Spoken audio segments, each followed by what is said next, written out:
So, alright guys, let's continue with the next idea or next item. I'm already ready with my VM. Let me log in. So, what is the plan for today? So till now, if you have done all the commands and all whatever I have shown, you have practiced all the things, then you might be comfortable on CLI, like how to use CLI without using your mouse. You can do all the stuffs till now. Okay, so some more concepts and some more commands required. Those we will cover in the upcoming videos or sessions. For now, what I will do now. So sometimes you might like the Windows terminal instead of this Red Hat CLI. So there you can use the Windows CLI, or I can say Windows command prompt to work for Linux. How can you do that? So first of all, you must be knowing there is one protocol that is called SSH, Secure Shell. Okay, Secure Shell. So in the previous videos, I have told this is Shell, right? This CLI, or you can say the console, is provided by Shell. So how can you get the same Shell or Linux Shell in Windows terminal or Windows command prompt securely? Okay, so we can use SSH protocol.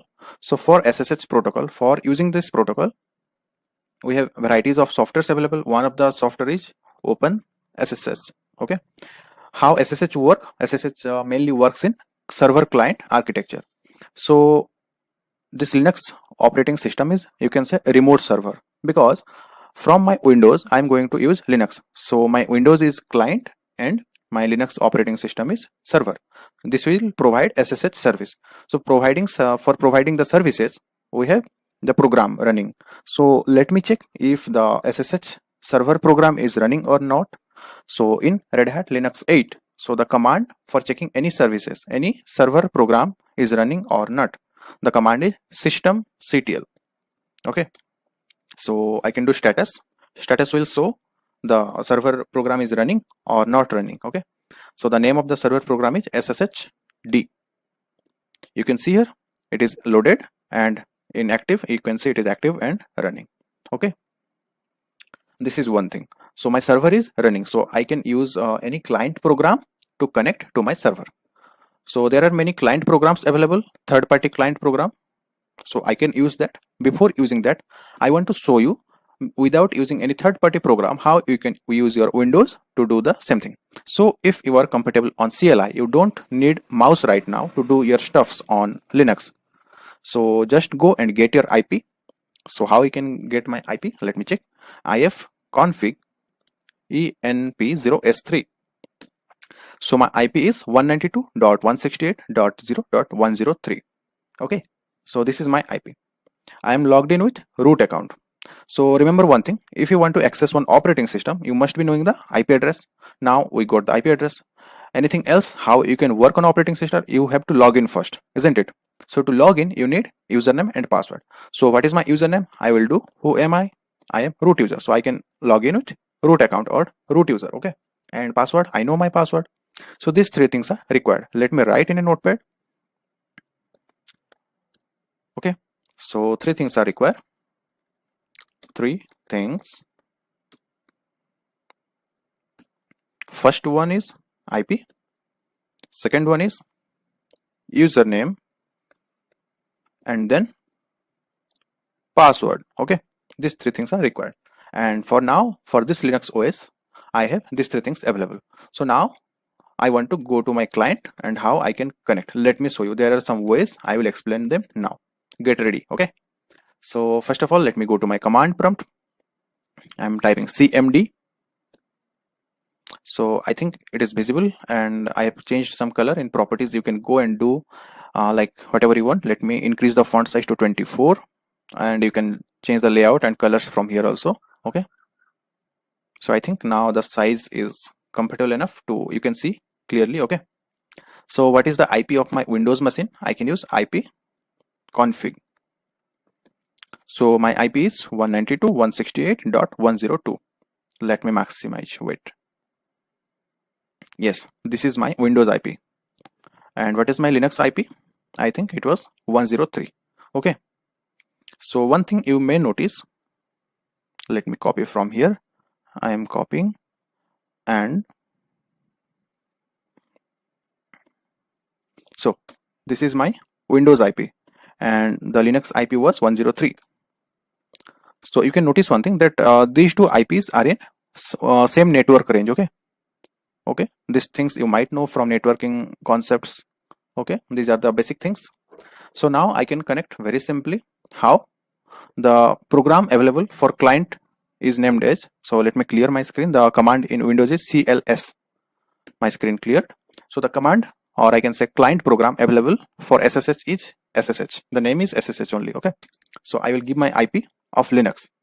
The Linux IP was, I think, 103. Okay, just press enter. So one thing you can say is, currently I'm logged in with Kit in my Windows, so it is assuming that in this IP I have also one user named as Kit. That's why it is asking this usernames and password. But in my Linux OS there is no user available as Kit. Okay, so here I'm just typing some password and it will fail. It will wait for some time. See here, permission denied, because there are no user available named as Kit. Okay, let me go to Linux and show you how to check if a user is available or not. I'm going to Linux. So the command is ID. The username was KIIT. Let me check. It is showing Kit, no such user. So you must be remembering I had created one user called KP. So I can check that ID KP. So it shows UID 1000, whatever the number will be. But if it shows the output, it means the user is available. Okay. So here you cleared yourself that Kit user is not available in my Linux OS. So I have to change the username. So how can I change? Let me terminate this process. I am trying Control C. Process terminated. Let me do it again. So I want to log in to this IP, but the username should be root or KP. Suppose I want to go with KP. So how the SSH will come to know this is my username? For this, we have to pass one flag, or you can say option -L. So now SSH will log into this, will attempt to log into this IP using this username. Let me show you. If I press enter, it will ask password. Okay, so the KP user is available. I know the password. I just entered the password and press enter. See here, I was from C drive users and Kit. Now I am at kp@localhost. You can do here ls. There is nothing, no files, no folders. You can do date, cal, or you can check who am I. Whatever the Linux commands you know, you can run everything here.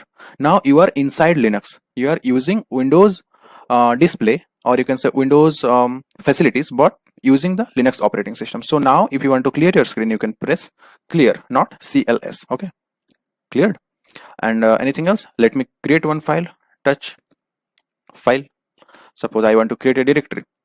The command is mkdir dir, or I can say directory, the folder name. Okay, created. Let me check. Yes, it is there. Now let me go to Linux and show you if it is there available or not. So in the Windows machine, I am logged in with KP user. So by default, home directory of KP user is /home/KP. So I have to go there. So I can do cd. Yes, I'm there. Now if I do ls, you can see the same directory and folder, whatever I had created there, they are available. Now let me remove. I am doing rm file, the file removed. Yes. And rmdir, I am removing the directory. Yes, removed. Now if you do ls, there is nothing. Now let me go to my Windows command prompt again and let me check. File and directory was there. If I do now ls, there is nothing. What it means? It means you are doing the same thing in real time. It is, you can say, like real-time syncing. Whatever you are doing here, that is exactly the same is reflecting there. So you are exactly working on Linux from Windows. Okay.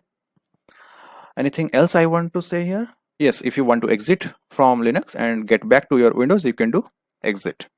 The terminal will be closed. See here, connection to this is closed. Now you are back to your Windows. If you want to confirm, see here, ls is not a command. If you do date is not a command. To see the date in Windows, the command is date/t, I think. Yes, this is the today's date. So this command is for this date/t. Okay. So anything else? Yes, this thing you can also do it. I mean, the login using SSH command, you can also do it another way. That is, instead of using -l, you can just say kp @ @ means here you are prompting or you are telling the SSH command that use this as username. Let me now log in with root. I'm doing with root account, root @ this. Okay, so it's asking for password, my password, press enter. Okay, I'm logged in. You can see the date command, and if you do date /t, for Windows it was there, but in Linux it is saying invalid date. Okay, invalid date t, this option is invalid. So this is one thing, and if you want to exit from there, you can exit. And if you do this thing in your operating system, like from Windows to Linux connection, this thing very first time, it will ask to accept some key. Okay, so there you have to type yes, because the Linux machine is sending some private key or public key to Windows. If you will save, then only you can connect. So this concept comes from cryptography. If you have any idea of public key infrastructure, PKI, then you might know this symmetric key, asymmetric key. Okay, so from there this concept is used. So you have to type there yes, then it will ask for password, because previous time I had done this, so it is not asking me again. Okay, so remember this thing. So there are also some third-party program available for doing this thing. Okay, so one of the third-party program is called PuTTY. I have the PuTTY program. You can just download and start using it. Let me show you. So this is the program. See here, it is asking for the IP address. So you can just give this IP address, and if you click on open, it will ask the password. So you can just put the password there and username and password, or you can do the same thing here, root @ this thing, and then password. There also it will ask for accepting the key. You have to press yes, then you can start working on the same way. You will get the CLI from this program. Okay, so let me write these commands in Notepad. That will be helpful for you. So the first command you can try is SSH. Let me copy.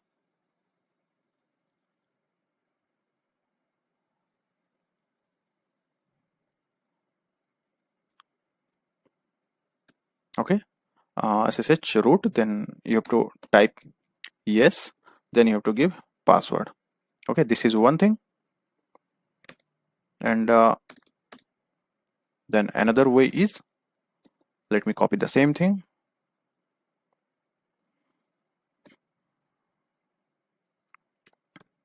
SSH -l root, then IP address, then accept the key, then password.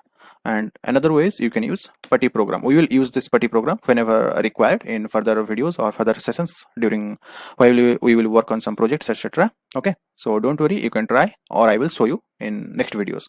Okay, so that's all for this video. Thank you so much for watching this. I hope you have enjoyed and understood the concept. Now you can go and use this in your practicals. Okay, so thank you so much. Have a nice day.